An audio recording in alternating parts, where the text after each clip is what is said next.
Kumusta kayo dyan mga idol? Mga kastig, alam ko medyo malungkot pa kayo ngayon at kung inits. Tama ba? Alam niyo mga idol, katulad ko, si Idol Venture lang din talaga ang dahilan kung bakit sinusubaybayan ko ang tawag ng pangalan. Umangarin kasi talaga ako sa kanyang ang galing sa pagkanto. Sa lamig ng boses, wala ka talaga masasabi. Isa niya, parang daing niya pa yung mga sikat na singers. Opinion ko lang po opinion ko lang yun mga idol. Sa karisma na para bang nanonood sa kanyang pagkatao. Kaya talagang malakas sa mga fans. Alam po maraming fans dyan ang nadismaya sa naging hatol kahapon. Kasi yung standing ovation nga naman pero hindi pa rin nakalusot dahil 2 puntong bagdan na kalamangan. Naisip ko lang mga idol baka siguro bumaba si Idol doon sa duet. Kasi may negative comments ang isang urado doon.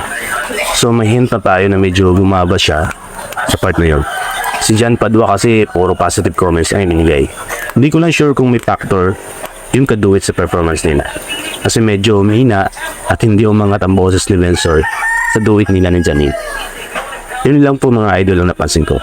Pero syempre noong solo ay talagang nangibabaw si Vensor doon sa lahat. Mayo kasi ang lahat at napaiyak. Ang problema lang ng mga idol, hindi yung pag-iyak ang pagtayo at pagtayo. Hindi yung pag-iyak ang pagtayo at pagtayo. Ang problema lang mga idol, hindi yung pag-iyak at pagtayo ng mga urado ang basihan sa scoring.